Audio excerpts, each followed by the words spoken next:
rumah yang ada anak gadis, toiletnya kotor, itu anak gadis kalau lu nikahi, nanti ujung-ujungnya dia ngabisin uang bedak lebih besar ketimbang uang beras. Hah? Kita kasih solusi. Bang Lim, Siap, Bang Der. orang yang saya tunggu-tunggu nih, ketemu di FYP, jutaan views, ratusan atau bahkan puluhan ribu followers. Ternyata Bang Lim ini sangat memajukan atau ingin memberantas perbudakan yang ilegal. Yang dilegalkan. Yang dilegalkan. Berarti kan ilegal dong. Iya sih. Kan seolah-olah kan dilegalkan berarti Harusnya kan nggak boleh. Iya, makanya ilegal. Bahasa saya begitu. Iya. Jadi maksudnya adalah orang yang sangat menjadi garda terdepan pada cleaning service di Indonesia. Keren. Om Dery, thank you. Sama-sama. Kasih solusi sudah manggil saya dan ini penantian selama 25 tahun. Maksudnya? Terus terang, gue kemarin sebelum berangkat ke sini malam-malam pas tengah malam gue sujud, gue sholat sunnah, gue bilang ya Allah terima kasih ya Allah 25 tahun dan ini is a time. Merinding saya jadi. Kenapa demikian? Karena kami cleaning service itu berada di garda paling depan, frontliners, tetapi kami suara yang paling jarang didengar. Kami berada di level yang paling bawah. Bahkan tidak jarang kami dianggap sebagai jongos, pembantu, ya kebabu dan lain-lain, pesuruh dan lain-lain. Sedangkan tahun 2018 kita ini sudah memiliki RSKKNI dan disahkan 2010 kalau nggak salah kita mensahkan SKKNI, clean service. Berarti clean service itu sudah menjadi bagian daripada profesi di Indonesia.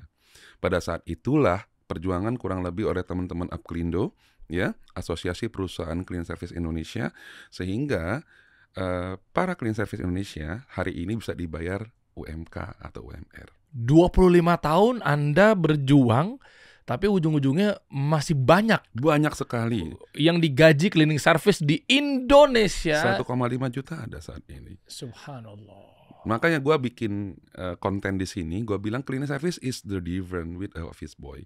Office boy itu memiliki 7 SOP. Dari mulai mempersiapkan ruang meeting, mempersiapkan makanan minuman, menghantarkan makanan minuman, menyajikan makanan dan minuman, kemudian clean up table, kemudian membersihkan alat makanan dan minuman, kemudian fotokopi, menjadi kurir antar divisi, messenger. Yes, messenger, kemudian menjadi helper, palu gada. Apa lo mau gue ada. Itu office boy. Jadi office boy itu gabungan 3 pekerjaan. Yang pertama itu adalah servant. Ya, dia servant melayani orang-orang, ada waiters, kemudian helper. Servant, helper, waiters, dia juga ada kerjaan sebagai messenger di situ. Kurir ya. Ada di situ juga. Nah, ini beda. Nah, cleaning service dia memiliki kurang lebih 15 SOP. Dusting, sweeping, mopping, glass cleaning, toilet cleaning, dry buffing, floor washing, ya, kemudian vacuuming, carpet shampooing, kristalisasi, stripping vinyl, coating vinyl. Banyak sekali. Jadi untuk menjadi seorang cleaning service, kita nggak cuma kerja kayak, kayak yang di rumah-rumah gitu. Enggak. Kita itu harus ngerti alatnya apa, kimianya apa, mesinnya apa, ini medianya apa, materialnya apa, pengerjaannya gimana. Ini kayak kuliah. Saya training di RSUD, saya training di Puskesmas dan berbagai wilayah yang lain. Dokter-dokter dengar aku ketika training. Akhirnya mereka mengatakan bahwa, cleaning service sekompleks ini ya. Gue pikir cuma nyapu ngepel doang nih cleaning service, ternyata enggak gitu loh. Kami pekerja profesional, oleh karena itu kami pantas dibayar profesional dan kami pantas untuk diperlakukan sebagai orang yang profesional. Wow, baru mulai udah tajam sekali Anda Bang Lim. Oh iya, kenapa? Karena sekian puluh tahun suara kami di bawah tidak ada yang menyuarakan. Saya bukan orang yang pintar banget dalam dunia cleaning service, tapi saya seorang cleaning service. Saya bangkit, hidup saya itu dari seorang pemulung menjadi cleaning service. Cleaning service menolong hidup saya, membentuk karakter saya, membentuk cara berpikir saya, dan hari ini membentuk cara saya berbicara. Maka saya berani katakan, kalau seluruh pejabat negara sebelum jadi pejabat, ya, dia jadi cleaning service dulu, maka dia mungkin hari ini Indonesia sudah jadi negara maju. Apa korelasinya? Dalam cleaning service kita membutuhkan kerja yang cepat. Detail. Empati, service, bukan kayak keempat itu hal-hal yang dasar yang dibutuhkan oleh pejabat negara untuk melayani rakyatnya. Ya, Oke? oke. Dan kalau mereka sudah merasakan ngosek WC, oke, lu nggak bakalan nyuruh-nyuruh clean service atau lu buang sampah sembarangan seakan-akan lu ngomong bahwa gampang ada clean service ini. Oke, ya. Berarti ada pengaruhnya terhadap ekonomi sebuah negara? Oh yes. Cleaning service bagi gua adalah mindset. Cleaning service bagi gua ada the way of life, gitu loh. Cara lu berpikir, cara lu hidup. Kehidupan ya. Bukan hati kita, bukan jiwa kita ya. Jiwa kita pada Allah, kayak kepada Tuhan gitu ya. Tapi untuk menjadi manusia profesional, cleaning service all in di situ ada. Lu mau cari ilmu kimia ada, biologi ada, fisika ada, matematika ada, pelayanan ada, kepemimpinan ada, sosialisasi semua ada, empati semua ada, psikologi semua ada. Di mana letak kimia, fisika, matematikanya cleaning service? Lu floor cleaner. Contohnya floor cleaner, pembersih lantai. Oke. Mungkin istri di rumah pembersih lantai. Pencampuran berapa banding berapa? Oh iya. Iya. Lu pernah nggak masuk ke sebuah ruangan, ya, kemudian lu injek lantainya, terus sepatu lu bunyi krek. Iya. Pernah kan? Pernah Itu kebanyakan floor cleaner. Oh iya. Makanya butuh ilmu itu. Oh yes. Betul. Sekarang cuci piring. Anggap ini ilmu cuci piring, paling simpel aja. Ya. Oke. Lu selama ini cuci piring gimana caranya sih? Ya, Oke, yang benar adalah siapkan wadahnya, ya, masukkan air 70%, cukup teteskan 5 sampai dengan 8 tetes. Semakin kental sebuah kimia, maka penggunaannya ukuran tetes. Semakin encer ukurannya tuang. Cukup 5 sampai 8 tetes. Selesai lu pakai, lu bersihkan, wadahnya lu buang seberapapun sabun yang ada di dalam itu, lu cuci bersih, lu balikan, sponsnya lu bilas, ya, lu gantungin. Karena kalau selama ini mak, I love you all. Oke. I love mak. Selama ini adalah disiapkan wadah, dikasih air, dikasih sabun cuci, dicelupin sama dia udah bersihin piringnya apapun dengan rendang, dengan minyak semuanya, dicelupin lagi ke dalam. Lu tau nggak kimia lewat 12 jam basi? Hah? Gila. 35 tahun gue hidup baru tahu nih. Kimia lewat 12 jam basi. Jadi kalau seandainya di antara istri kita tersayang, ya kan? Hobby. Ya. Oke, dia memperlakukan seperti itu, dia masukin kimia, ya kan, ke dalam wadah, kasih udah bersih-bersih, spons dimasukin lewat 12 jam, berarti yang dioleskan selanjutnya itu bukannya cairan sabun lagi, tapi bakteri. Bakteri kan masuk ke dalam pori-pori spons itu, Om. Iya. Kan dia basi, Om. Mbak gue harus tahu nih. Oh yes. Efeknya berarti piring kita berbakteri dong? Berbakteri, maka Indonesia kebanyakan orang sakit lambung. Kenapa? Apa yang masuk ke dalam mulutnya nggak dijaga. Sebentar, saya nggak percaya Anda tadinya cleaning service kok. Aku clean service. Kenapa tutur katanya wawasannya begini? Karena clean service. Dunia clean service mendidik aku seperti itu. Kenapa? Gini. Coba story-nya lagi kita bahas. Oke. Ya, sebelum nanti how to ya. Sebelum nanti kita bahas mengenai video-video yang viral adalah saya suka sekali dengan kamu kalau masuk ruangan sebuah manajer, staff apa segala macam ya, kalau ada kertas tumpuk-tumpukan, ini jangan diberesin. Jangan. Nanti kita bahas tuh. Oke. Itu bagus banget menurut saya. Iya. Kloset juga begini. Iya, nggak boleh ini, nggak boleh ini. Nggak boleh itu. Ada apa segala alasannya macam. semua. Ada alasannya semua. Oh, Gua saya langsung bilang sama produser saya, Inong kirim orang ini ke kantor saya, ke studio saya. Om Dery utusan semesta lah. Saya bilang utusan Tuhan kan bingung juga ya kan. Bingung juga. Bukan. Udah nggak ada nabi zaman sekarang. Bahaya, kenapa gue deg-degan nih? Iya kan? Bahaya. Karena kami hanya bisa mensuarakan di sini. Karena nggak ada satupun podcast yang mau ngundang clean service. Cuman Anda yang mau. Wah, thank you so much. Aku yang thank you malah. Kami yang thank you. Appreciate. Di belakang saya mungkin jutaan clean service. Wow.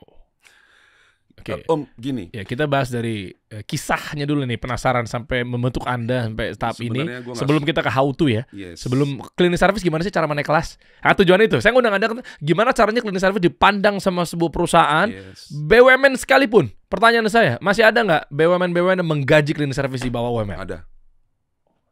Padahal kami berharap BUMN yang memberikan kesejahteraan kepada rakyatnya.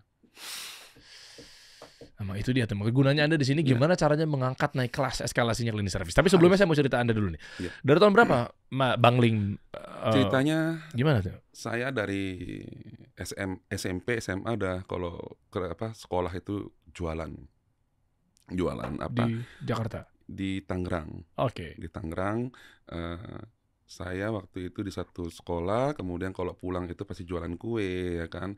Untuk Eptanas, zaman dulu gue Eptanas. Iya. Gue setuju nggak? Gue ini lulusan bokep, Bos. Bokep? Iya. Maksudnya? Jadi gini ceritanya. Apa sih? Ketika tanggal kelas 1 SMA, ya, kelas 1 SMA, mama masuk rumah sakit. Sampai 2 SMA, mama masih di rumah sakit. Bokap gua, bapakku, ya, itu udah nggak punya biaya untuk Eptanas dan lain-lain. Mau nggak mau aku mesti cari sampingan. Satu-satunya sampingan pada saat itu adalah gua jual video bokep. Serius. Gue udah cari kemana-mana, mau jual kue semua nggak ada. Yang ada teman gue, lu mau Eptanas kan? Katanya. Iya, gue bilang. Gue ada film semi nih katanya gitu. Iya kan, lu jual deh, banyak. Jadi gue jalan kaki. Setiap gue pulang sekolah jam 1 gue keliling. Ini jangan dicontoh ya guys. Ini Jangan contoh nih. cerita aja buat ambil pelajaran Iya. ya guys. Karena pada saat itu nggak ada lagi yang bisa gue kerjakan untuk gue lulus Eptanas. Oke, anyway, terus? Ya, akhirnya gue lulus SMA, pengen kuliah nggak bisa. Ya, Pak, masuk UT, drop out. UT aja drop out. UT aja drop Mantap, out. Bang Lim. Ya, luar biasa. Maka gue sampai hari ini kalau gue denger lagu orang mahasiswa itu, lulusan itu gak sedih-sedih dikit sih. Gitu kan. Ya Allah, gue bilang ya kan. Nah, sebenarnya kejadiannya itu adalah 99 pas SMA kelas 3 tuh gue convert om. Dari mana ke mana? Dulu gue seorang Buddhis dan berbagai agama, akhirnya gue convert ke Islam. Ya, gue convert ke Islam, ya cerita biasa lah, orang masuk Islam, anak masuk Islam, kemudian gak diakui keluarga, bla bla bla bla bla kan. Itu udah biasa banget lah. Akhirnya gue keluar, ya kan. Dari situ lah gue mulai perjalanan, ya kan, sampai terdampar di Surabaya. Konikulapo. Iya. Konikulapo. Sorry. Gue terdampar di Surabaya, ya kan. Pada saat itu gue mesti mulung, ya kan. Gue ikut, untungnya ada seorang abang yang nolong gue. Maka dalam hidup kita, Allah itu, Tuhan itu gak pernah meninggalkan kita seutuhnya. Selalu dikasih orang-orang membantu kita. Walaupun cuma sekian menit, sekian detik, pasti orang pasti bantu kita. Itu tangan-tangan Tuhan. Akhirnya ada abang yang bantuin gue. Akhirnya gue masuk menjadi seorang cleaning service. Di perusahaan apa industrinya? Cleaning service. Industrinya cleaning service. Industrinya cleaning service, outsourcing? Outsourcing. Oh, oke. Ya, outsourcing cleaning service. Kebetulan beliau itu pada saat itu trainer di perusahaan tersebut. Tahun? 2000-an lah, 2000-an. Oke. Akhirnya dari situlah gue tahu dunia cleaning service. Jadi awalnya gue kenal abang itu waktu gue jadi office boy di Darut Tauhid, Bandung? Jakarta. Oh. Cipaku. Walter Mongin City. Yes. Yeah. Jadi waktu awal-awal masuk Jakarta, gue udah di sana sebagai office boy, bantu bersih-bersih dan lain-lain. Lalu ketika ada pengajian, gue kenal sama abang itu, lu ikut gue lu ke Surabaya, ya kan. Akhirnya gue ke Surabaya. Sambil nunggu abang itu datang, ya gue mulung, gue ngamen. Ya gue jalanin terus, mulung, ngamen, sampai abang itu datang. Abang itu datang, ya kan ngebantu gue jadi cleaning service. Ya pada saat itulah gue mulai menapaki karir gue dalam dunia cleaning service. Gue tinggalkan UT gue karena nggak sanggup biayai juga pada saat itu. Tapi alhamdulillah gue bersyukur. Hari pertama gue ditaruh di Tunjungan Plaza Surabaya. Waktu itu TP cuma ada 2. Gue taruh lantai paling bawah, ya kan, di lantai basement. Ketemu kontainer 40 feet. Kemudian sama ada Om Jarwo kalau nggak salah datang, bawa mesin, bawa chemical, floor cleaner. Dia bilang, "Kon resiki kau iki," katanya. Dia mau bersihin ini katanya. Ya udah gue bersihin. Pada saat itu gue belajar mesin semuanya. Seminggu. Minggu kedua gue naik lantai, ya, lantai darurat, tangga darurat, ya kan, setinggi 9 lantai. Bolak-balik, temennya cuman ada tikus, cicak dan lain-lain. Nah, minggu ketiga, alhamdulillah mungkin gue dianggap lulus gitu kan. Gue ditaruh toilet. Seneng banget gue di toilet gue. Oke, kenapa seneng? Ngeliat banyak orang, bos. Gue 2 minggu terasing dari peradaban. Ya kan? Minggu pertama ketemu dengan sampah dan kontainer. Minggu kedua ketemu cicak. Kemudian tikus-tikus dan tangga-tangga yang berdiam diri, senyap, ya kan? Dan lain-lain. Minggu ketiga gue ketemu toilet. Pada saat itu lah ketemu orang-orang. Gue seneng banget. Maka gue seneng di toilet. Ya kan? Nah, suatu ketika ada kejadian lucu. kejadian lucu. Apa tuh? Gue lagi ngebersihin urinal, di urinal ya, Aha. laki-laki yang berdiri itu. Iya, iya. Gue udah bersihin, gue pindah ke depannya, ada kloset duduk. Ah. Ya, gue lagi ngebersihin kloset duduk, ada satu orang berbadan tambun, pakai dasi, pakai kemeja putih, celananya biru tua. Oke. Ya, datang dia kencingin tuh urinal. Ah. Kesel dong gue. Awal-awal gue kesel tuh, kesel. Baru gue bersihin, ya kan? Dua. Lu kotorin lagi kan gitu kan? Oke. Sambil gue ngosek WC, kan gue kesel bos. Gue lihat di sini ada name tag, tulisannya trainer. Oke. Oke. Gue lagi ngosek, gue berdoa.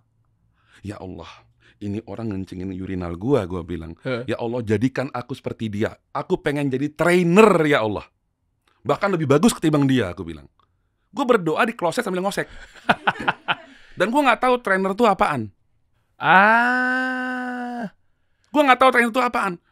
Tetapi hari ini gue adalah seorang trainer, bos. Iya, omongan doa ya. Lu bayangkan, doa seseorang lagi kerja di dalam kloset, ngosek WC, itu dijabah sama Allah. Gimana lu dalam keadaan sholat, bos? Oke. Lain soal berbicara mengenai ada adab-adab ketika berdoa ya. Kita lagi nggak bahas itu Lain ya. soalnya, Iya, soal iya, itu. Ya pada saat itu gue juga belum tahu ilmunya. Fikih dan lain-lain. Cakep, gitu kan. Setuju.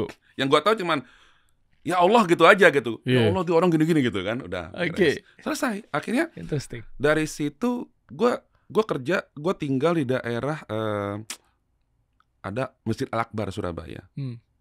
Gue kerja di TP Tunjungan Plaza. Itu bolak-balik kan dulu gue pakai sepeda. Jauh sih lumayan. Sepeda. Suatu ketika dipanggil sama Mas Jarod itu, Jarwo, kok nggak Jarod Pak Jarwo. Dia bilang, Lim, lu takut nggak sama darah?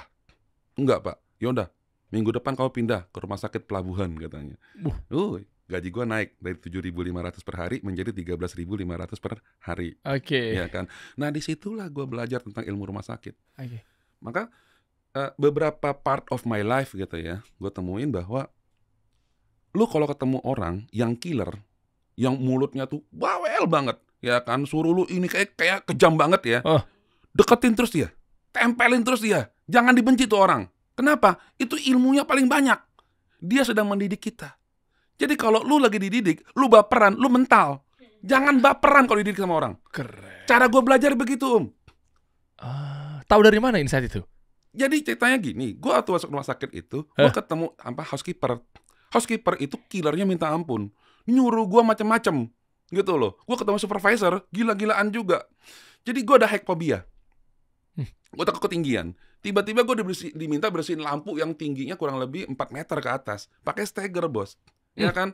Gue takut. Sampai gue bilang, Pak, saya kerja shift malam aja ya. Aku bilang, nggak boleh. Dia bilang, Pak, gini deh, saya kerja 3 hari nggak dibayar nggak apa-apa. Gue bilang gitu. Saking takutnya, Pak, saya kerja seminggu nggak usah dibayar deh. Gue bilang gitu. Naik lu katanya.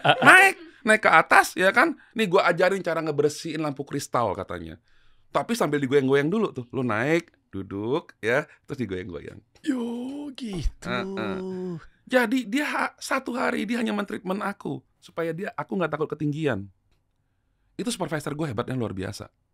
Okay. Nah, kemudian pas dibersihin semuanya diajarin tuh nyemprotnya bagaimana dan lain-lain. Oke, turun lagi. Nanti ketemu lagi housekeeper lagi. Itu kaca kotor banget. Dia bilang gitu kan. Cara ngebersihinnya gini. Wah, cat. Jadi dimarahin aku ya dimarahin, pokoknya gue dimaki-maki dia habis, ya. Tapi setelah itu gue dikasih solusi. Oh, itu bos yang bener begitu, nggak cuma nyuruh-nyuruh doang. Tahu nggak caranya gini. Udah, gue ketemu guru gue, sampai jadi ayah angkat gue, almarhum Ayah Udi Sabaruddin. Ya, beliau itu adalah orang Indonesia yang berangkat ke Amerika, itu belajar soal lantai aja setahun, belajar soal kimia setahun, itu di Amerika. Bahkan orang mengatakan profesor cleaning service Indonesia. Wow. Iya, gue belajar sama beliau. Kalau gue belajar sama beliau, itu kata-kata zoo itu keluar semua. Ya, terakhir dia bilang apa? Lim, lu pakai otak lu katanya. Cleaning is logic. Lu jangan ikutin SOP doang. Logika nggak lu pikir?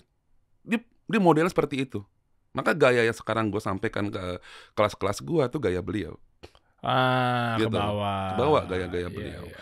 Jadi cleaning is logic, ya kan. Bahkan dia bilang SOP itu nggak ada, bos.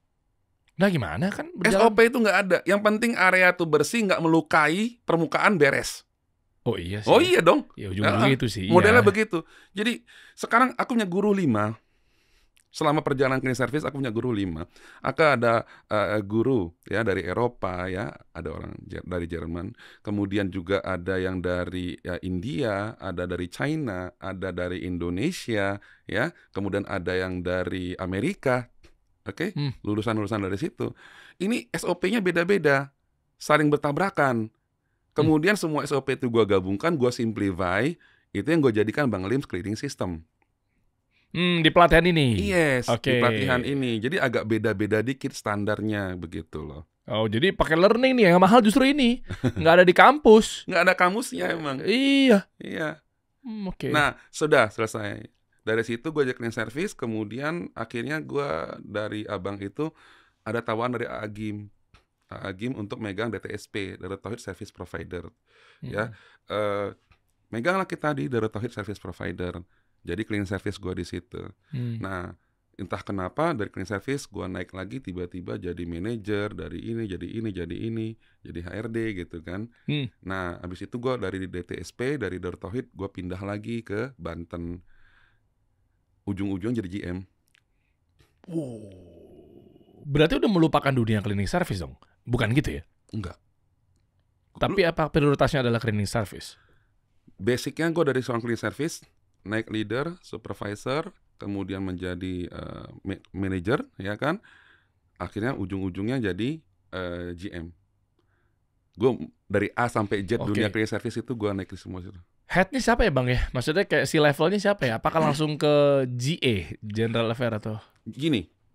Biasanya gimana sih? Yang benar tuh sebenarnya? Iya, yang benar gini. Yang benar dia pertama adalah Unplacement Cleaning Service, CSO ya, Cleaning Service Officer. Unplacement itu baru masuk, baru onboarding, dia kerja, ya kan? Unplacement itu mobile cleaning, dia bisa kemana aja. Ya, sudah unplacement diuji dia baru jadi placement cleaning service. Ya, baru cleaning service yang punya area. Namanya lantai 1, lantai 2, ya kan. Baru kemudian dari situ dia promosikan menjadi leader. Ada junior leader, ada senior leader. Oke. Dari leader naik ke supervisor. Ada supervisor junior dan supervisor senior. Ya, oke. Habis dari supervisor naik lagi koordinator. Udah koordinator nanti naiknya ke manager. Ada field manager, ada manager area dan lain-lain.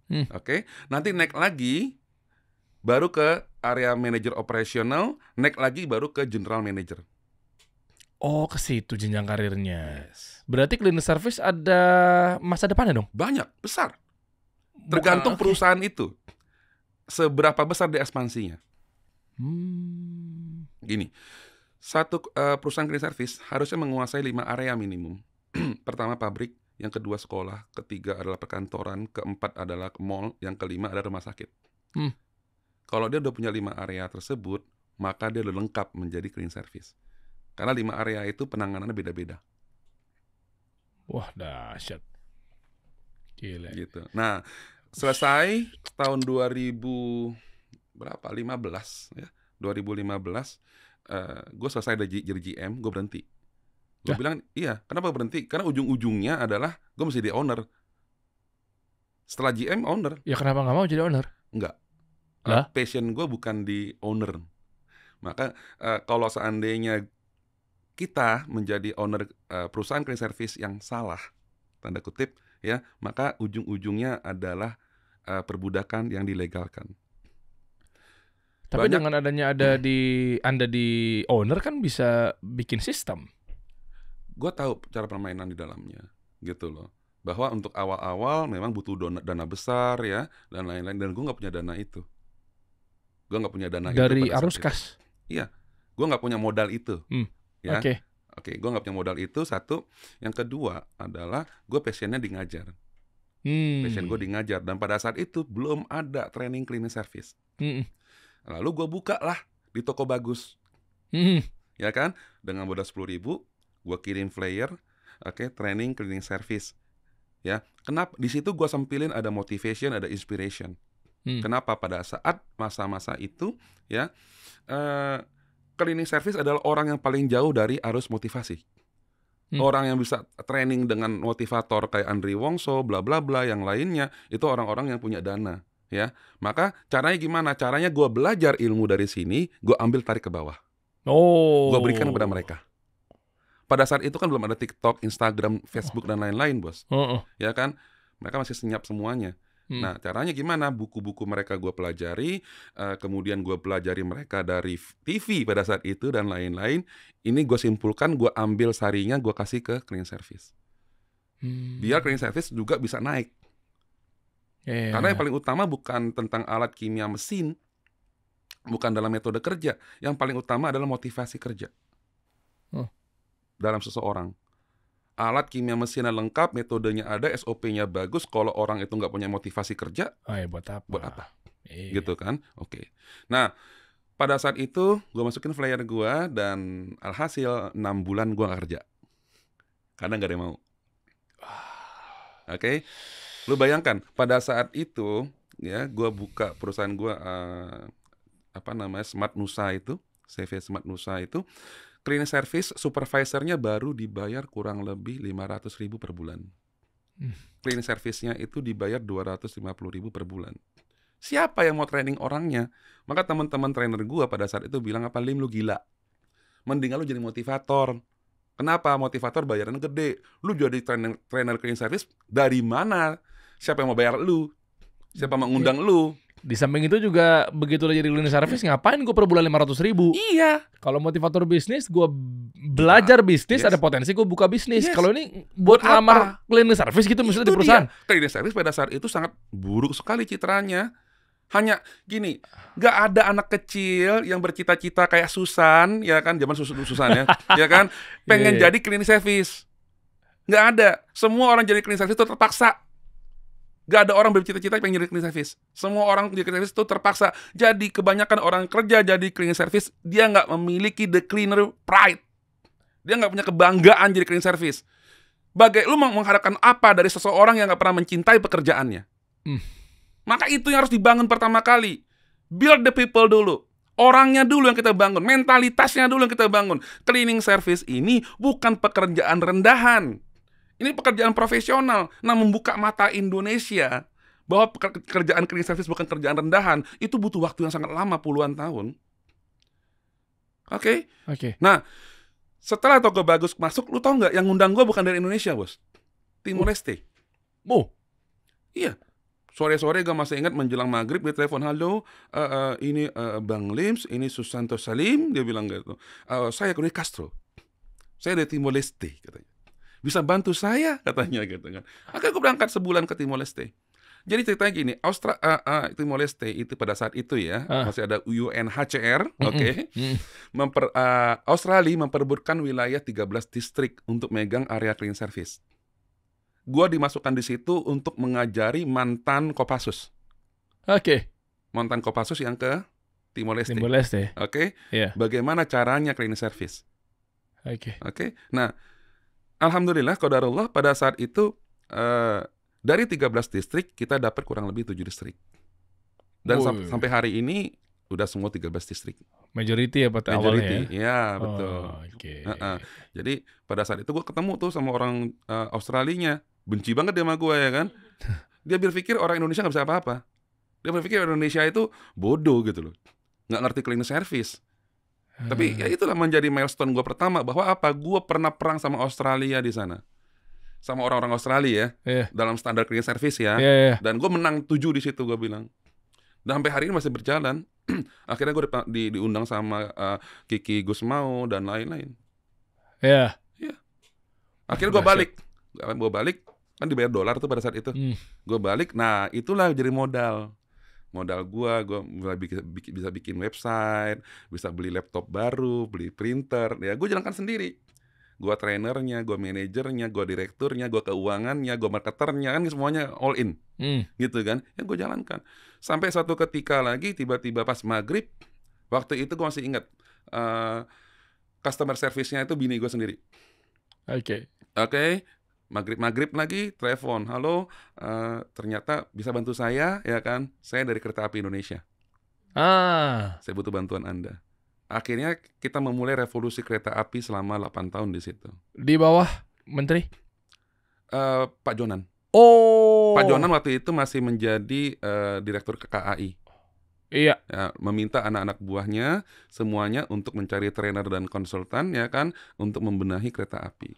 Oh iya, beliau direktur PT KAI, direktur utama ya. Iya, Berarti sebelum jadi Menteri Menteri Perhubungan. Perhubungannya, ya setelah itu kan berarti Pak Jonan naik ya. Betul. Nah itu, saya dipanggil ketika era beliau di situ. Yuk Pak, kita benahi kereta api yuk, gitu kan, dengan orang kepercayaan beliau kan. Akhirnya hebatnya kereta api adalah apa? Dari level paling bawah CSO, Clean Service Officer, sampai ke Vice President, semua training sama gue. Ngeri ya? VP kenapa urusannya di training sama Serius. orang trainernya cleaning service? Saking seriusnya kereta api itu Pak Jonan pada saat itu untuk membenahi kebersihan di kereta api. Oh iya. Ya kan? Gue tahu banget gaya style beliau itu. Ya, jadi kenapa kereta api bisa mengadakan revolusi terhadap semua stasiun dan kereta apinya bersih seperti itu? Karena dari level paling bawah sampai atas itu di training semuanya dengan standar yang sama. Sudah tahu kan standarnya? Oke, yuk jalan bareng. Gaya Pak Jonan begitu. Iya. Selesai dari kereta api, kemudian tiba-tiba Angkasa Pura masuk. Ya, gue pernah keliling ke hampir beberapa airport, ya kita benahi beberapa airport juga, beberapa kasus juga kita training dengan Angkasa Pura. Nah selesai itu ada telepon lagi datang, ya kan, halo saya Tedo katanya kan, saya dari Gojek Indonesia katanya, boleh saya ketemu, ternyata mau bikin GoClean. Nah pada saat itulah terjadi proyek GoClean. Dahsyat. Dan saya GoClean. pakai. Aku ketemu Pak. Ya lucunya adalah ketika saya ketemu Pak Nadiem. Gue diundang Pak Nadiem jam 10 malam ke Kemang. Oke. Om Wisnu pada saat dia datang, bro, lu tunggu sebentar ya. Tunggu sebentar di sini gitu kan. Di satu ruangan. Oke. Tiba-tiba datang seseorang yang tinggi, yang bewokan bawa MacBook ya kan. MacBook Air pada saat itu. Terus dia bilang, "Halo. I'm Nadiem." Katanya gitu kan. "Oh iya, Lo nggak, gue tanya apa? Pak Nadiem kerja di sini. Gue bilang gitu. Okay. Pak Nadiem kerja di sini. No, I'm Nadiem Makarim katanya. Iya Pak Nadiem Makarim kerja juga di sini. Di bagian mana Pak? Wah, ngeri kan? Dia ketawa akhirnya. Dia ketawa. Dia bilang gini, I'm so glad you come in the board. Nggak tahu bahasanya kayak gimana. Dia bilang pokoknya selamat. Iya. Anda join us katanya gitu kan. Udah, oh ya thank you, gue masih bengong tuh, kemudian keluar, si Wisnu masuk, ya kan, Om Wisnu masuk, lu udah ketemu, siapa? Bos gua, siapa? Nadiem Makarim, emang siapa dia? Yang punya Gojek. Allahu Akbar, aku bilang, iya. Nah itu kejadiannya ketemu sekali dan terakhir gua ketemu Nadiem di situ. Bewok. Oh dulu bewok ya? Bewok kan? Lupa sih. 2014 ya, 13 ya? Iya, kan mau ke Arab gitu kan. India sih dia ya. India, iya. Nah udah. Habis dari situ gue gak ketemu sama Pak Nadiem lagi. Kemudian kita jos aja, ngajar, training, bikin sistem. Termasuk kalau lu bawa tas, pernah lihat gak GoClean bawa tas tuh? Oke, itu isi tasnya gue yang setting. Oke, gue pernah beberapa kali kok zaman itu. Tapi kenapa hilang ya? Nah itu ceritanya beda. Oh ada beda lagi ya. Oke lah, nanti kita undang, udah disiapin ya. Mari kita sambut ini dan Nadiem Makarim. Bukan TV. Sorry. Bukan TV ya. Sorry. Iya. Okay. Nah, udah selesai. Sama beliau lah. Akhirnya suatu ketika gue dipanggil lagi bulan ke-8 sama timnya Gojek Indonesia. Bang, kesini katanya. Kenapa? Nongki aja bang katanya. Nongki, duduk. Baru surprise, congratulations. Ada apa? Kita terbesar di dunia nomor 2 sekarang bang katanya. Kita pernah terbesar di dunia nomor 2 soal clean service-nya. Dan apa yang membuat gue semangat di situ? Waktu gue sedang training, selesai training, seorang ibu datang ke gue, dia nangis. Ya, dia bilang, bang, makasih bang. Saya hari ini pendapatan saya dikasih lihat rekening 13 juta per bulan. Dari clean service. Dari GoClean. GoClean. Yes. Bang, makasih bang. Udah training sama saya, bang, thank you bang. Banyak yang seperti itu. Itu suplemen jiwa gue tuh, membuat gue semakin semangat untuk membangun GoClean itu sendiri. Lalu selesai 8 bulan, habis itu gue selesai. Gue udah nggak di GoClean lagi, nggak di hire lagi di GoClean. GoClean sudah berjalan dengan sistem yang berbeda. Ya udah, akhirnya gue clean lagi yang lain. Oh oke. Cakep nih, Bang Lim. Gini bang. kan di perusahaan ini, Hmm. ia mau BUMN, mau swasta, ada yang menerapkan sistem golongan. Hmm. Gimana ceritanya golongan ini, dari mulai golongan 1 sampai golongan 8, Hmm. mana CEO misalnya, maaf, kok kerap kali cleaning service tuh kayak golongan 3 ke bawah ya? Ya. Sebenarnya gue mau nanya bahwa, kalau terminan golongan ini adalah menandakan bahwa kamu ini level gaji, kamu ini bukan orang penting di perusahaan, di sebuah organisasi, apa segala macam. Siapa yang menetapkan pertama kalinya cleaning service itu di golongan 1 atau 2? Nah, ini penasaran. Nanti kita runduh satu persatu nih. Belanda. Gue udah ketebak sih. Jadi Namanya. Indonesia itu nggak akan makan dengan piring dan sendok dan garpu kalau nggak ada Belanda. Kita nggak akan makan di atas meja atau duduk di atas kursi kalau nggak ada Belanda. Kita nggak tahu cleaning service kalau nggak ada Belanda. Nggak ada Portugis, nggak ada Belanda, kita nggak tahu. Yang pertama kali ngajarin orang Indonesia caranya dusting, sweeping, mopping, akhirnya muncullah sapu ijuk. Oke? Padahal itu adalah garden broom, bukan indoor broom. Pada saat itu, iya. Sapu ijuk itu adalah sapu untuk luar ruangan, untuk taman, bukan dalam ruangan. Oke? Nah, Belanda yang mengajari itu. Akhirnya Belanda menjadikan satu orang, dia bersih-bersih, ya. Kemudian yang kedua, dia juga disuruh-suruh, dia juga ngantar-ngantar barang. Jadi yang saat ini dijalankan, cleaning service jadi office boy, jadi pesuruh, jadi ina, jadi itu cara Belanda. Maka gue bilang, kalau ada orang menerapkan cleaning service plus, jadi cleaning service, jadi office boy, kadang nganter uang ke bank juga, kadang juga benerin lampu juga. Sorry, pimpinannya mental VOC. Oh. Wow. Serius. Apa tujuan Belanda saat itu? Karena memang pengen bikin Indonesia jadi nggak maju. Pada saat itu mereka hanya butuh orang yang ngebantuin sih, maid. Mereka butuhnya maid. Itu kerjaan maid. Maka banyak orang yang nggak bisa membedakan yang mana maid service, yang mana cleaning service. Kalau maid service, ya, lu suruh dia setrika baju, cuci baju, ya, bersih-bersih rumah, beresin kamar, semuanya oke. Suruh kemana-mana oke, itu maid. Pembantu rumah tangga. Itu nggak masalah, bos. Tapi cleaning service is a cleaning. Fokusnya di cleaning. Sekarang kejadiannya, kalau lu gabungkan antara cleaning service dengan office boy, maka kerjaannya cleaningnya 30%, office boy-nya 70%. Iya. Nah, jadi dia ngebersihinnya itu cuma sekian jam di depan dan di belakang doang, sisanya disuruh-suruh orang. Gue akuin, anak muda sekarang, orang-orang sekarang tuh ganteng-ganteng, Om. Cewek sekarang, cakep-cakep, Om. Tapi sorry, pantatnya dari besi. Di situ ada mesin printer atau fotokopi, deket tinggal beberapa langkah kan. Dia panggil, Jang bantuin dong, fotokopiin dong. Nggak mau jalan dia. Makanya kenapa gua bilang pisahkan yang mana cleaning service, yang mana office boy. Kita lagi ngosek WC, ngosek WC, tiba-tiba dari telepon WA tuh bunyi. Oke, tolong dong habis ini angkat kursi, baik Pak. Ya, baru tutup, tiba-tiba bunyi lagi telepon. Halo, lu di mana? Lu bantuin angkat barang dong. Baik Pak. Baru taruh lagi ngosek WC, terusin lagi. Orang datang, ya kan? Lu habis ini ngapain sih? Bantuin gua dulu, lu fotokopi dulu. Gua mau tanya, satu waktu 3 perintah, siapa yang gue ikutin?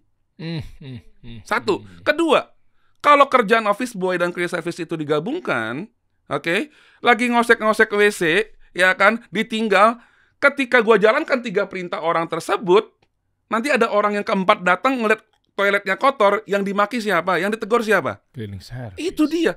Hidup kita ini gaji nggak tentu, kerjaan nggak jelas, disuruhnya nggak jelas. Kadang pimpinan belum pulang, kita mesti nungguin pimpinan sampai pulang. Kalau nggak ditinggal, dibilang nggak punya adab. Mesti gimana kita? Oke. Itu terjadi di Indonesia now. Makanya gue bilang, negeri ini apakah sudah bebas dari penjajahan? Belum. Penjajahan senjata mungkin yes sudah, tapi penjajahan mentalitas itu yang masih ada. Gue punya uang, gue lebih kaya, posisi gue lebih tinggi, jabatan gue lebih tinggi, gue pimpinan lu, gue suruh-suruh lu orang bawahan. Mentalitas seperti apa itu? Temen gue kerja di Australia, Dia jadi cleaning service di sebuah sekolah. Tiba-tiba ada seorang anak muntah di lorong, di koridor. Oke? Kepala sekolah dari lantai 5 turun ke bawah nyari cleaning service dan dia bilang gini, "Forgive me. Please forgive me. I know this is not your job. This is the teacher job. But may you help me please?" Wow. Itu orang Australia. Boleh bantu saya bukan tahu kerjaan, ini bukan kerjaan kamu. Kamu di lantai ini, ya kan, kamu sedang ini. Mohon saya, tapi udah mau masuk. Bisa nggak saya mohon bantu bersihkan itu? Sekarang kalau orang kita gimana? Si Maman kemana, Maman? Bersihin tuh, bersihin tuh. Gimana sih? Lu nyuruh-nyuruh orang, tapi nggak dengan keorangan gitu loh. Memanusiakan manusia. Yes. Kita digituin nggak mau, kita gituin orang mau gitu loh. Sama, maka gue bilang, kalau seandainya mentalitas bersih itu sudah ada di Indonesia, bahkan pejabat-pejabat itu jadi cleaning service sebelumnya, gue bilang gitu kan, maka insya Allah negara ini nggak perlu jadi negara maju, udah maju duluan. Sekarang gini, kita makan di mart itu ya, gitu kan, lu makan, udah makan selesai, ada tong sampahnya, tinggal lu pungutin tong sampahnya, barang-barangnya lu buang ke tong sampah, beratnya apa sih? Menyiapkan meja yang lu awal pakai bersih kan, lu bersihkan lagi untuk orang lain pakai dong. Susahnya apa? Tapi kata orang-orang itu tugasnya cleaning service. Loh, iya itu betul tugas cleaning service. Sekarang yang di mart itu contohnya ya, yang di mart itu, dia kerjanya jadi kasir. Dia mesti stok barang, dia mesti ngepel, nyapu, ngepel ya kan, bersihin kaca, ya kan. Dia mesti beresin itu juga. Kadang-kadang orangnya kurang. Oke. Nah, kita punya empati nggak sih sebagai orang? Ini kan tanggung jawab lu. Memang kerjaan dia cleaning service, tapi lu as a human, you punya self responsibility. Lu punya tanggung jawab pribadi lu kepada Tuhan. Itu yang harus dibangun. Jangan ada bahasa gini, gampang kan ada cleaning service ini. Loh, kalau begitu lu meninggikan diri lu dong. Oke. SOP-nya sebenarnya harusnya self service. Iya dong. Self service. Orang yang berpikiran maju, yang mau maju, ya kan, dia tahu, dia lihat kok keadaan si pelayannya udah mulai sibuk, melayani orang di sana sini, ya, ini nggak ada yang bersihin. Kalau seandainya gue pergi dalam keadaan ini kotor, nanti orang selanjutnya yang mau duduk di sini dalam keadaan kotor gimana? Kan empati di situ dong. Tinggal dibuang aja. Iya. Angkat buang susahnya apa? Itu sih. Sering banget loh gue ketemuin. Gue mungkin nggak sempurna, gue mungkin punya banyak salah ya. Tapi kalau boleh jujur ya, terserah lo mau percaya apa enggak. Gue kalau masuk tempat umum, fasilitas apa segala macam ya, gue tuh udah rasa loh kalau ninggalin kayak begitu tuh sebenarnya kita nggak pantas loh. Kita datang dengan bersih masalahnya. Yes. Termasuk toilet. Gue kalau masuk ke toilet, gue pernah denger gak yang namanya toilet manner? Toilet manner. Loh, oke. Table manner ada, toilet manner ada, Om. Ada. Gue masuk sekolah anak gue di Al Wildan tuh, International Islamic School. Itu dalam, dia ada kertas gitu tuh. Yes. Toilet manner. Lu masuk dalam keadaan bersih, lu keluar dalam keadaan bersih dong.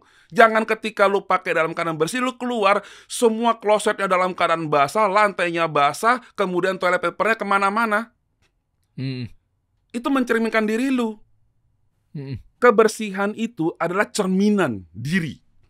Ya, maka gue pernah bilang sama orang-orang jomblo, ya kan, kalau seandainya lu mau cari akhwat, cari perempuan udah nikahi, syaratnya, metodenya adalah formulanya 5-5-5.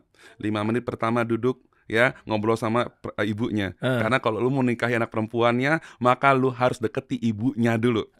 Cari emaknya dulu, gue bilang. Nah, 5 menit yang kedua, ya kan, baru kemudian lu datang ke toiletnya. Di toiletnya lu lihat atas, tengah, bawah, dalam, ada kerak, ada lendir, ada kotoran, ada bau gak? Ya kan?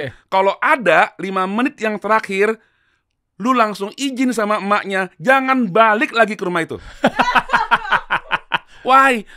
Satu rumah yang ada anak gadis, ya kan? Toiletnya kotor, itu anak gadis kalau lu nikahi, lu kawinin dia, nanti ujung-ujungnya dia ngabisin uang bedak lebih besar ketimbang uang beras.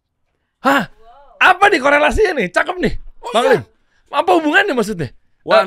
Anak perempuan jadi membiasakan ternormalisasi dengan hal yang kotor? Yes. Gak bisa. Sekarang gini, kalau seorang perempuan nggak punya empati terhadap rumahnya, nggak punya kepekaan terhadap rumahnya sendiri aja, gimana dia bisa berempati dengan suaminya, dengan keluarga suaminya di pernikahan dia nanti? Tuh. Gitu dong. Emang lu pikir lu bakalan nikahin laki yang ujung-ujungnya punya duit, kemudian maaf ya, ngundang pembokat gitu?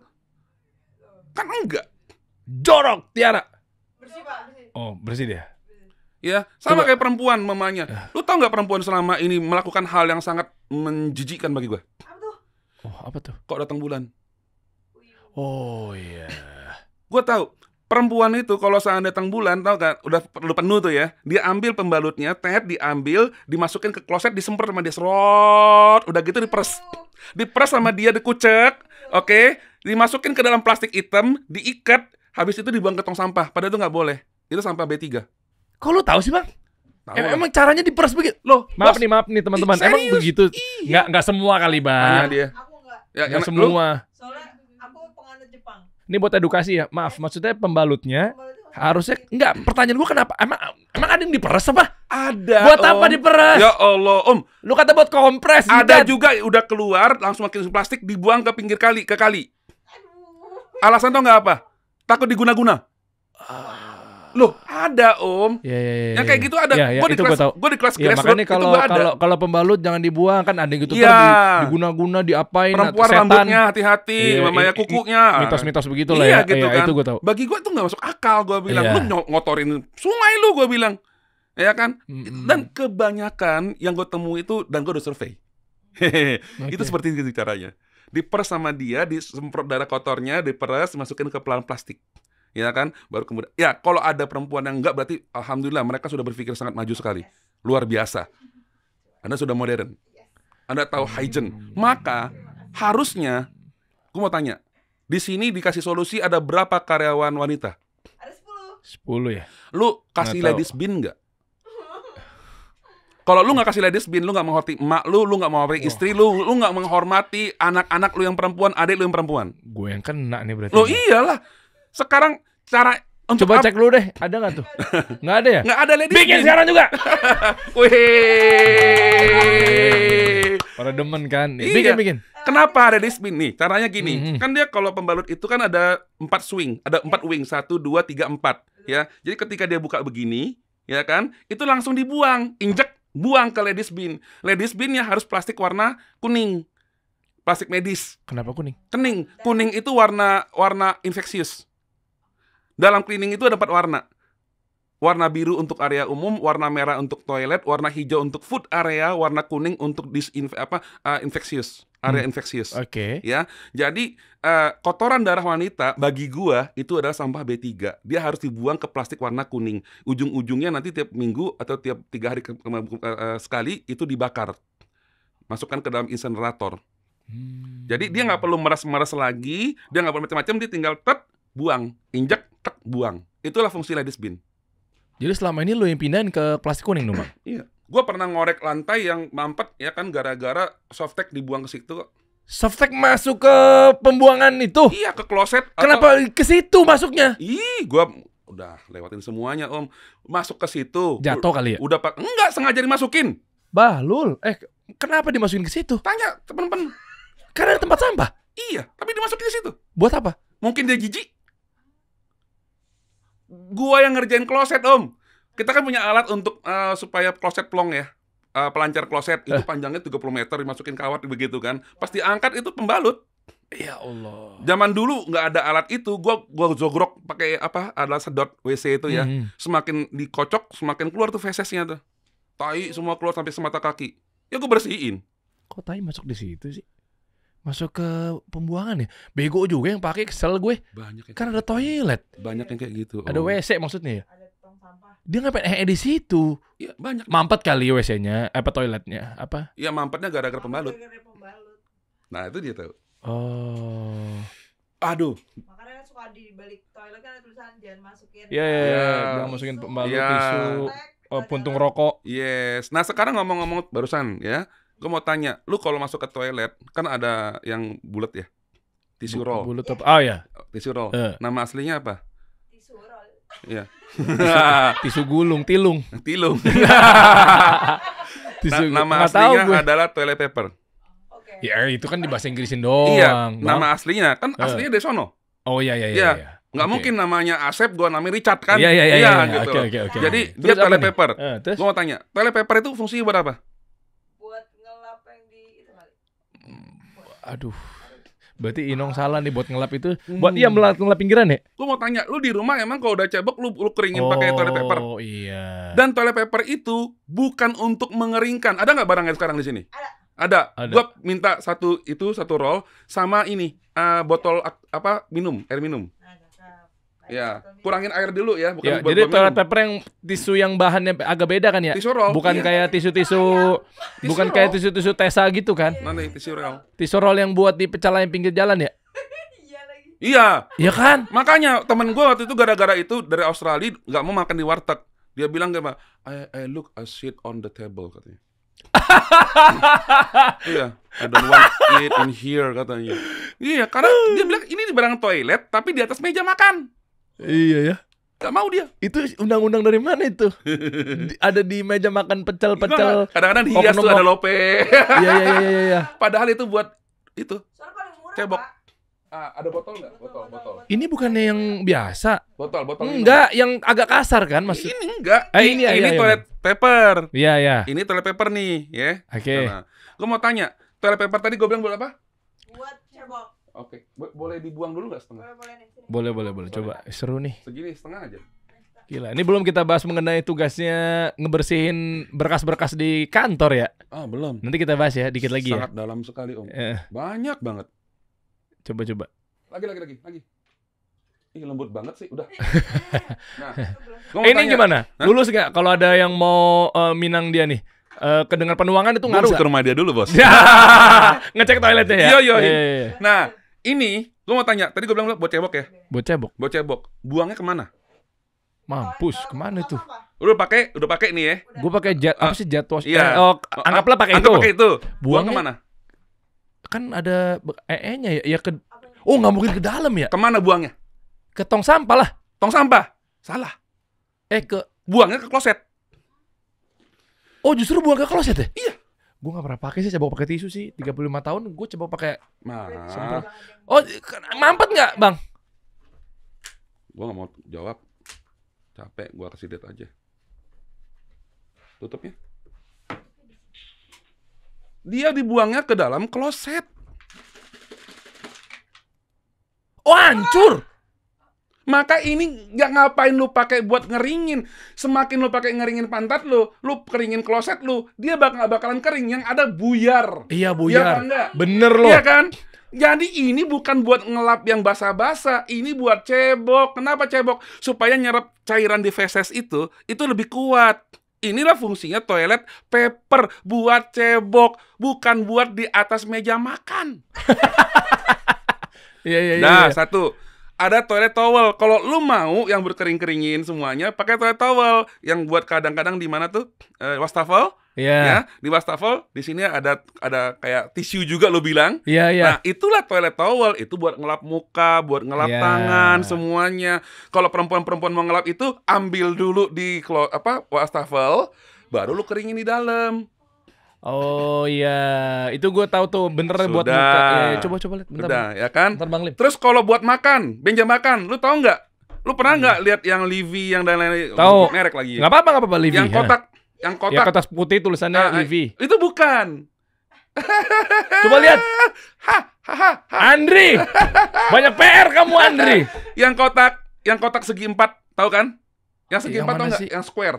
Iya yang Livi kan? Iya, Livy yang putih Emang tahu bukan kan? yang ini? Yang putih tahu kan? Tahu. Oke, itu namanya top on. Buat di meja Buat makan. mulut. Oh, makannya ada di meja makan. Iya. Makanya Livi suka hadir di Iya, restoran-restoran. itu yang kecil itu ya. Iya. Itu yang buat di mulut. Bentuknya segi 4. Iya Iya. kan? Sorry. Itu yang baru pegang itu, tau gak apa tuh? Facial tissue. Kalau lu udah make upan semuanya, lu mau tidur, lu mau kasih apa, lu pakai itu buat di pipi buat bersihin make up. Oh ini. Itu buat wajah. Oh, iya memang kita kasih solusi kan emang peduli sama skincare banget ya muka-mukanya. Ini buat ngelap muka bisa dong. Oh, ini memang facial tissue. Oh iya pas dong berarti. Pas, bukan Oh. di atas meja makan.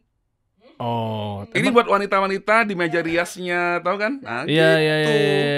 Di Indomaret atau Alfamart kan ada Nice merek Tessa gitu ya. Apapun, whatever. Itu kan? Apapun mereknya. Itu ada di kamar gue sih di tempat makeup. Bedanya tuh nggak di Bini mana? gue, bener nggak Di sih? seratnya beda. Ini lebih tepatnya. Iya, berarti ini bener di ruang makeup, Betul. Betul ya? Betul.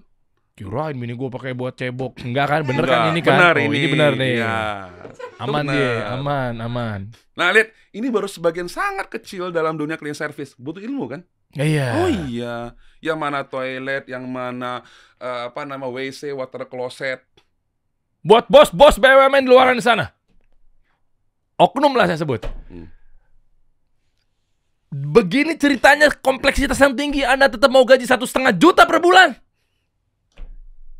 Otak Anda di mana? Buat cleaning service.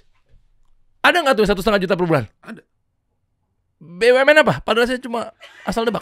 Jangan. Jangan. Ada lah. Di pemerintahan ada, bahkan di ini juga ada. Tapi gua nggak boleh sebutin namanya. Jadi justru gini loh. Ini kondisinya tuh kompleks, Om. Kompleksnya gini. Cleaning service sendiri ya, dengan gaji yang ada itu bahkan di bawah UMR tuh banyak sekali. Mereka harus kerja tambahan pada saat malam dan lain-lain. Oke, kerjaan mereka nggak jelas, kadang disuruh ke sana ke sini, capeknya sudah luar biasa. Ya, ditekannya sangat sudah luar biasa. Kadang-kadang gini, gua nggak tahu ya. Di sini ada cleaning service apa enggak? Yang kejadiannya cleaning service tiba-tiba jam 11, jam 12 disuruh beli makan. Ya, beli makan. Udah beli makan nih, perjalanan bisa setengah jam dong, bisa 15 menit dong. Oke, anggaplah beli soto. Ya, ke sana, beli 1 jam, balik lagi. Temennya ngelihat, ada soto, gue mau dong. Lu beli 2 lagi ya, balik lagi nggak dia ke sana? Hah? Nah, kerjaan dia ngerjain siapa? Ayo, yang kerjaan dia siapa? Nanti ketika kotor, yang dikomplain siapa? Kan cleaning service lagi. Ya kan? Kita ini hanya jadi objek pelampiasan aja selama ini. Ini kayak dinamakan perbudakan yang dilegalkan. Kalau gue bilang gitu. Kenapa gue gak mau jadi pengusaha cleaning service? Karena kalau gue salah langkah dan usernya gak mau menaikkan harga, itu sama dengan perbudakan yang dilegalkan. Sebenarnya berapa gaji yang pantas untuk cleaning service? UMK minimum. Minimum UMK Jakarta 5, sekian kan? Ya, segitulah. Masih ada yang 1 juta, masa sih ya? 2.500.000 ada, 1,5. Di bawah 1 juta? Juga ada. Di bawah 1 juta? Ada. Mereka daripada nggak ada, mending gue ambil. Ayo, Om. Nggak sesuai SOP lagi ya? Oh iya. Kadang ya. Nah, sudah dibayar rendah, mintanya bersih, tekanannya tinggi, high heavy pressure. Mesti disiplin, mesti berkualitas, mesti bagus. Lu bayar orang udah under gitu loh. Lu bayar orang udah di bawah aturan sesungguhnya. Gimana lu minta dia berkualitas? Ono rego, ono rupo dong.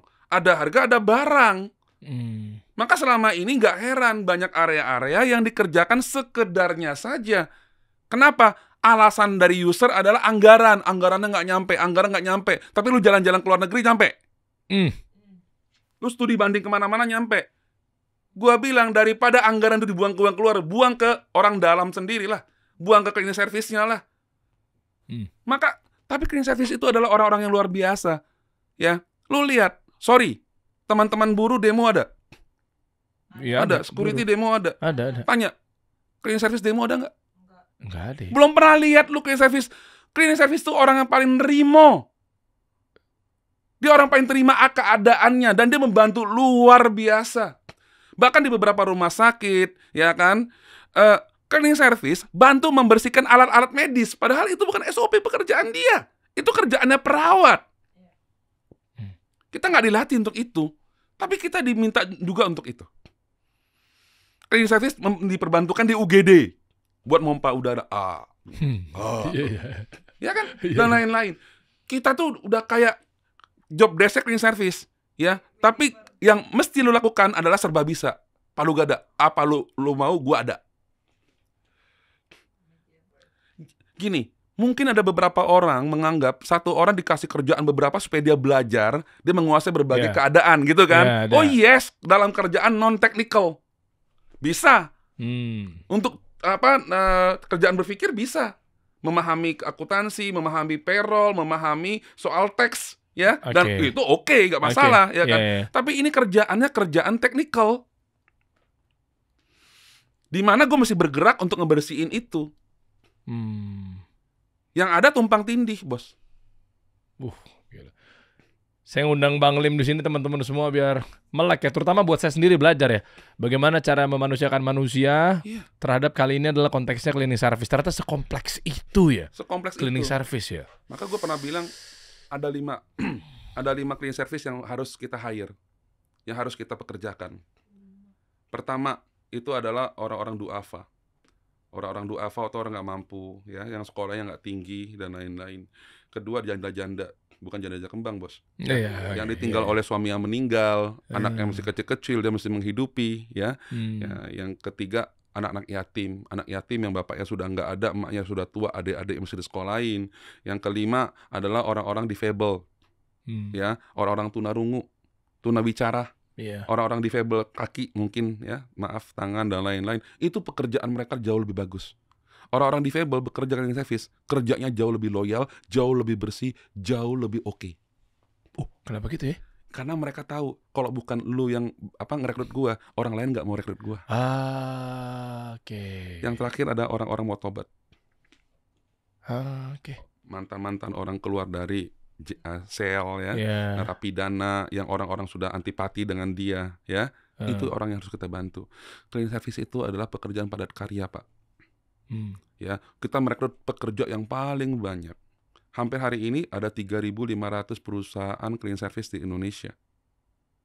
Bayangkan, satu perusahaan minimum mempekerjakan minimum 100 manpower, 100 orang. Berarti berapa juta orang yang sudah lu bantu kalau lu mensejahterakan cleaning service. Itu orang-orang grassroots, itu orang-orang marginal yang terpinggirkan, yang nggak pernah dianggap selama ini. Dan kita nggak bisa bersuara. Dan hari ini kasih solusi, memberikan kita kasih yang sebenarnya. Sebuah solusi. Amin, insya Allah. Insya Allah. Ya. Jadi kita ini garam dunia sih. Dunia nggak ada kita, nggak ada rasanya. Bayangkan satu kantor nggak ada cleaning service 3 hari, ya kan, lagi jalan-jalan ke Bali 3 hari 2 malam, ya kan, nginep di Bali 3 hari aja tinggal cleaning service. Jadi apa kantor lo? Iya. Amburadul. Kesannya itu nggak berguna. Tapi ketika mereka nggak ada, kita sangat terasa. Itulah cleaning service. Nggak kelihatan wujudnya, tahu-tahu bau aja kayak kentut ya. Yes. Iya benar-benar, maksudnya nggak ada wujudnya, nggak bentuknya seperti apa, tapi ada rasanya gitu loh. Yes. Iya. Cleaning service. Dan sebenarnya jobless apa lagi ya? Kira-kira ya, ketika yang harus diperhatikan sekarang dari sisinya, kalau tadi kan Bang Lim betul dari sisi perusahaan tuh bagaimana caranya memanusiakan cleaning service. Sekarang dari sisi cleaning service-nya. Nah, ini obrolannya sudut pandangnya dari cleaning service, gimana caranya minimal kita misalnya nih, ya udah deh, kalau memang kondisinya seperti ini, kulturnya begini apa segala macamnya, daripada kita sibuk, Bapak harus dong manusiakan saya, Bapak misalnya begitu.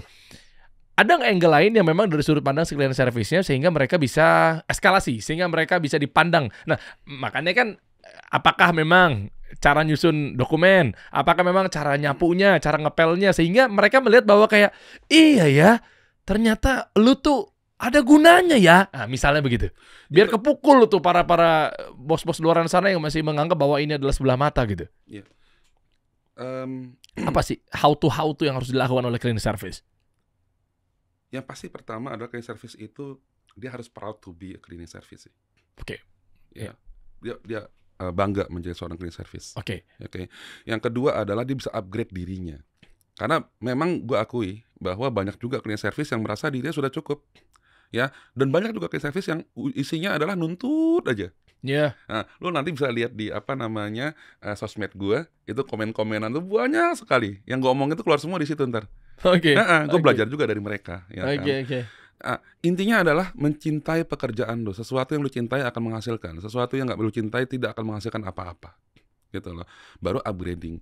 Bicara soal cleaning service, bicara soal SOP, alat kimia mesin, itu 2 hari belajar selesai, Om. Yang perlu dipertahankan adalah mentalitas. Bahwa apa? Maka gue sering ngomong, menjadi cleaning service sama dengan membersihkan hati dan pikiran kita. Hmm. Setiap lu ngeliat area kotor, maka yang kotor itu adalah hati dan pikiran kita. Maka bersihkanlah area itu, mudah-mudahan Tuhan membersihkan hati dan pikiran kita juga.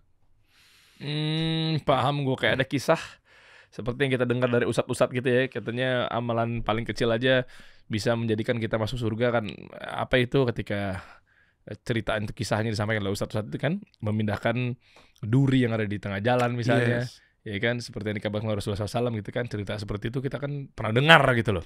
Mindahin duri yang di tengah itu sesimpel itu membersihkan jalanan, jadi memudahkan urusan orang ya. Betul. Oke. Nah, jadi yang aku mau koreksi adalah saya nggak memungkiri bahwa banyak di teman-teman cleaning service yang merasa bahwa udah gue cukup di sini, udah nasib gue begini, ya, gue nggak perlu belajar apa-apa lagi, dan dia nggak merubah dirinya apapun, ya, itu yang nggak boleh. Kita harus terus berkembang. Taat biji tanam jadi tumbuh berkembang kok. Mana manusia nggak berkembang. Iya. Nah itu yang harus dilakukan sih. Wah, keren. Kenapa berkas-berkas juga harus dirapikan sama yang pemiliknya, bukan dari cleaning service-nya? Ini mungkin belum teman-teman belum ada yang tahu tuh, videonya bagus banget loh penjelasan Bang Lim. Iya, kenapa? Karena yang tahu urutan dokumen itu adalah orang yang menyusunnya. Iya, iya lagi. Lantai dasar ini punya akuntansi, yang kedua ini berkas ini, ketiga. Ketika lu rapiin, cekrek gitu kan, udah berantakan lagi posisinya. Nanti mereka nyarinya luar biasa, sangat susah. Makanya jangan pernah pindahkan apapun ketika mendusting. Kalau seandainya bahkan pensil, ada pulpen dan lain-lain, bukan tugas kita untuk merapikan meja kerja seseorang. Itu tugas yang punya meja. Iya, tapi bersihkan mejanya. Merapikan meja bukan pekerjaan kita, tapi mejanya harus dibersihkan. Iya, beda tipis ya. Membersihkan sama merapikan beda loh. Beda bos, beda. Sekarang gue taruh ini di sini, handphone gue di sini, lalu gue punya ada botol di sini. Kan gue udah nyaman, semuanya kan gue udah atur, semua serba terjangkau oleh gue. Iya. Gue butuh cepet, tak gitu kan. Ketika lu pindah, menurut lu rapi nggak di sini? Menurut lu rapinya di sini gitu loh. Jadi kikuk gak gue? Oke. Jadi bingung gak gue? Maka Iya. jangan pernah merubah apapun di atas meja.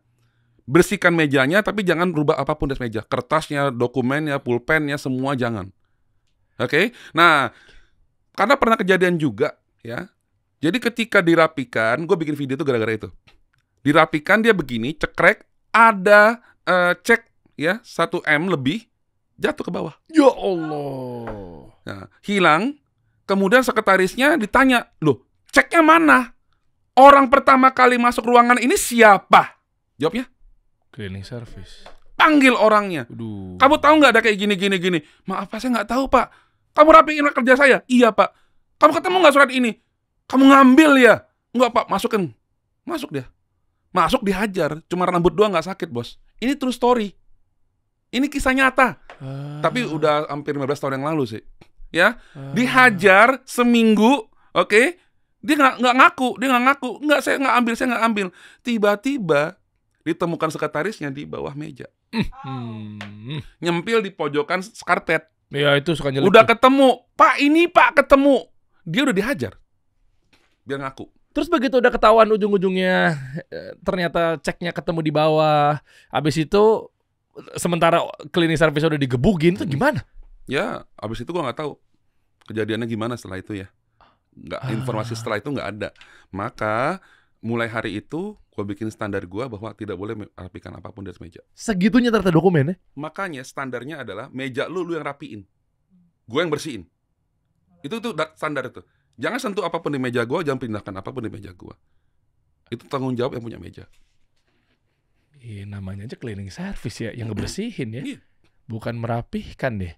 Walaupun salah satu bentuk kebersihan itu adalah rapi. Oh ya. Apalagi sih seru nih kalau penjelasan Bang Lim yang hidden gem yang nggak kita ketahui gitu loh. Ya, yang gue pernah ngomong di sini juga tentang kloset. Ada 5 hal yang nggak boleh masuk ke dalam lubang kloset, ya kan? Yeah. Yang pertama itu adalah bowel cleaner. Bowel cleaner itu kan kayak lu tahu asam-asaman lah ya. Iya. Porstek dan lain-lain. Ya, kenapa? Karena itu kan bahan dasarnya HCl.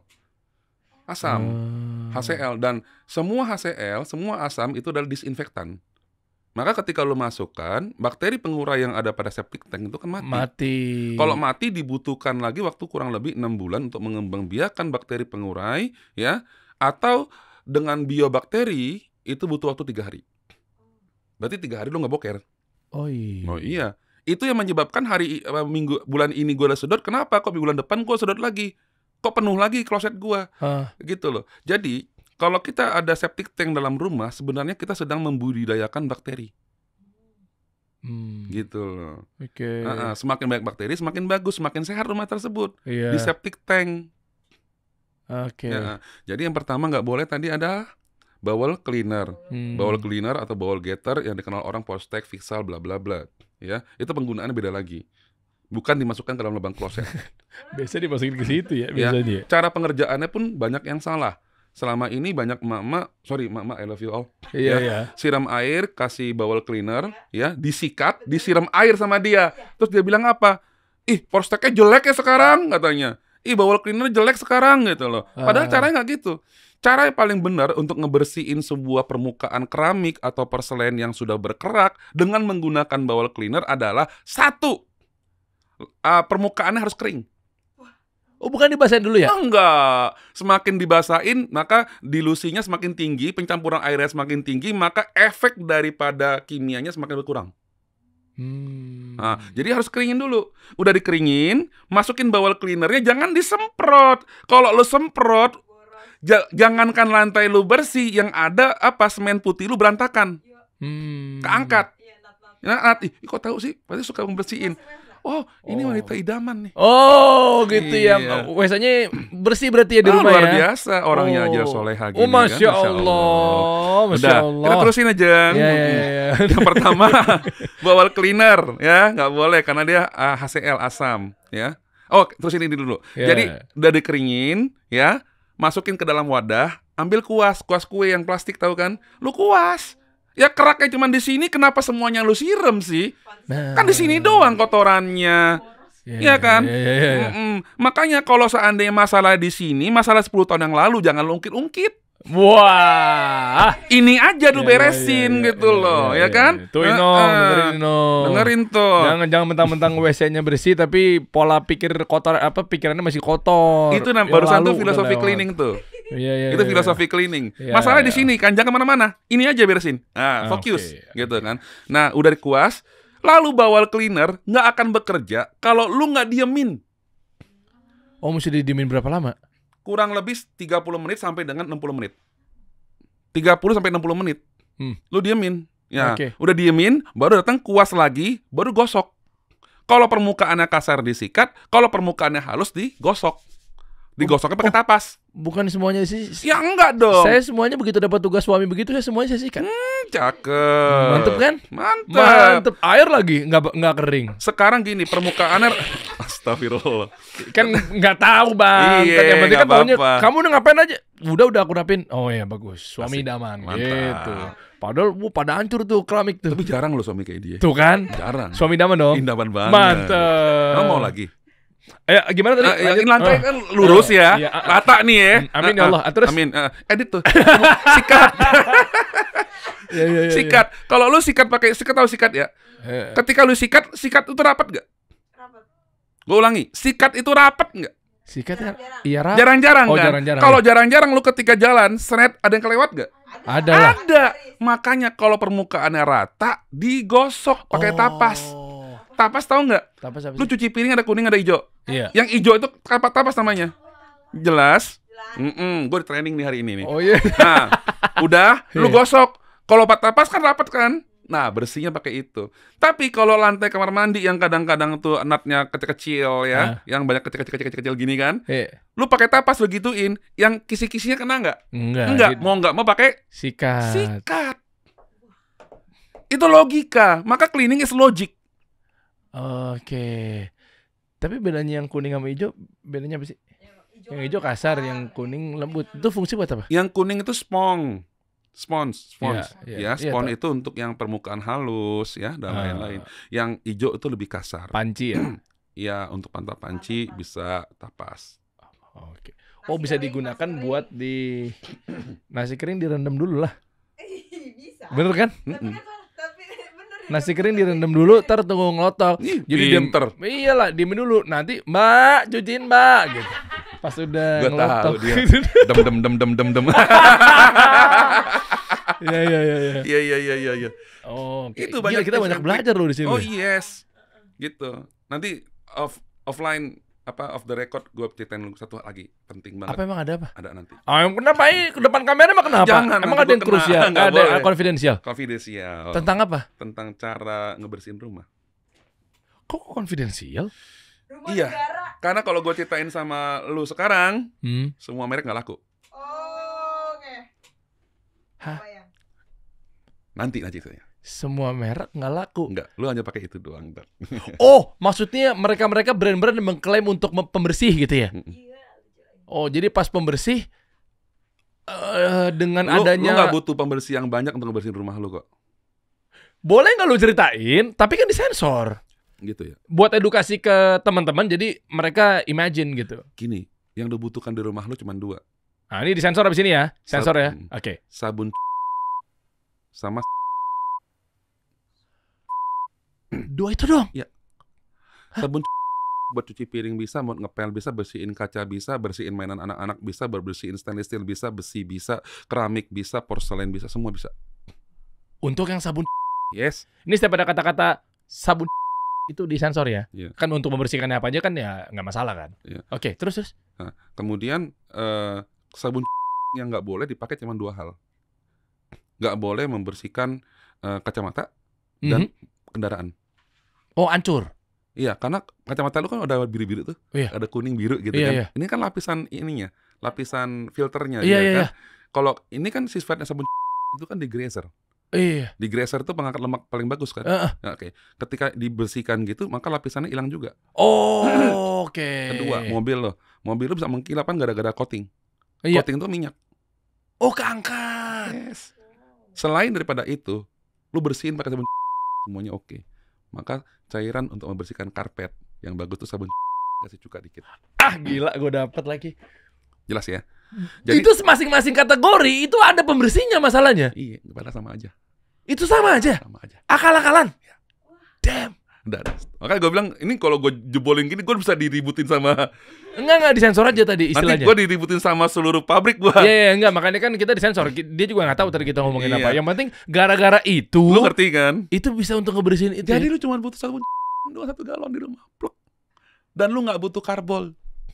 Ngapain karbol? Sampai pecah-pecah. Karbol itu hanya kalau ruangan kecil, ya, ada bayi, ada orang tua yang dirawat, ya.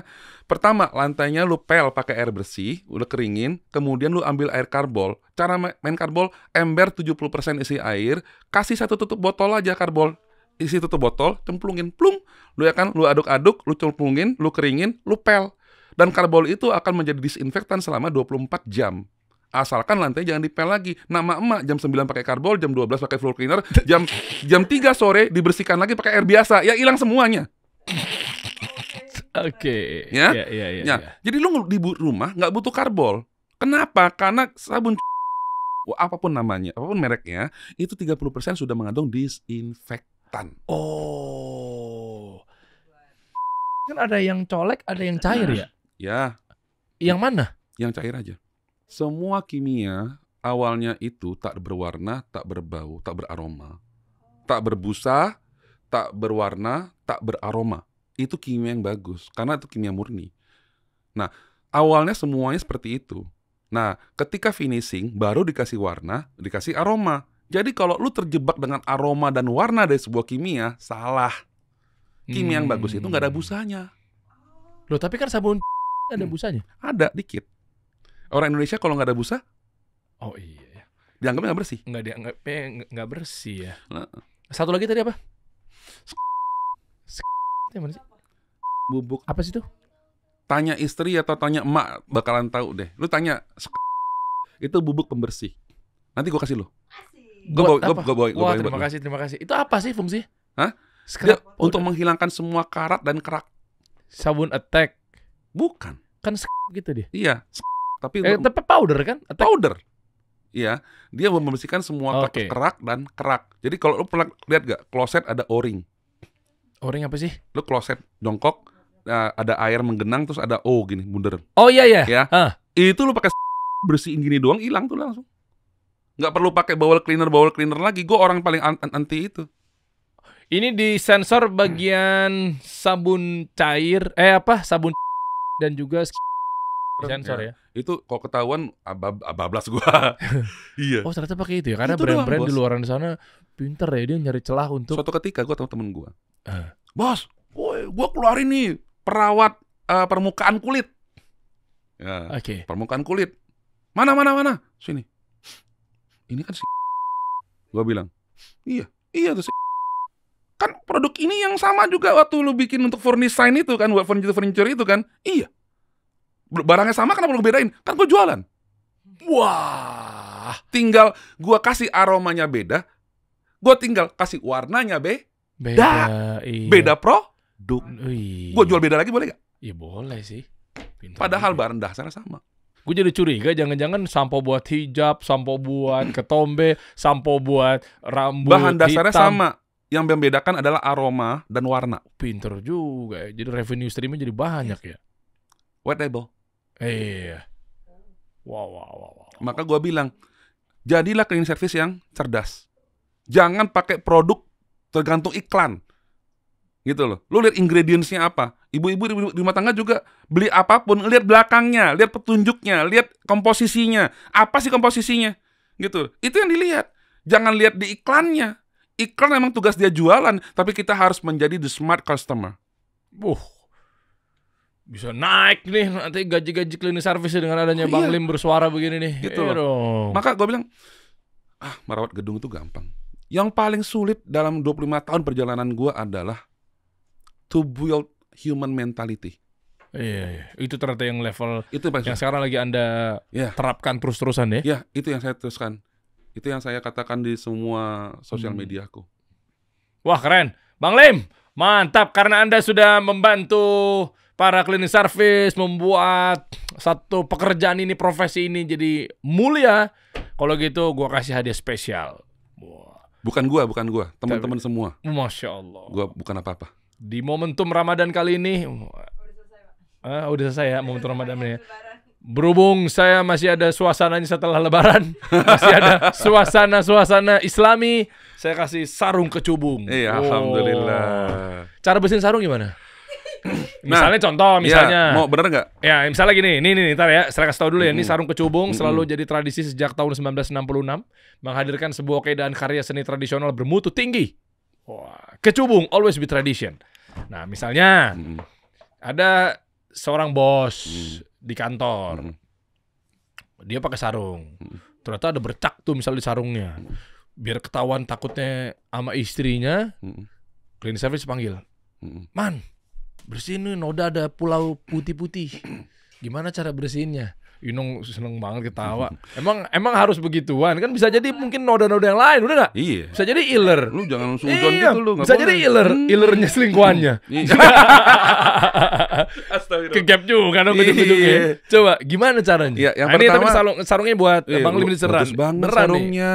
Oh, Masya Allah Tenun ya. Tenun. Songket, makasih banyak loh Om. Sama-sama. Gua Makasih pakai. buat kecubung dong. Makasih buat kecubung. Iya, siap. Gimana? Oh, makasih kecubung.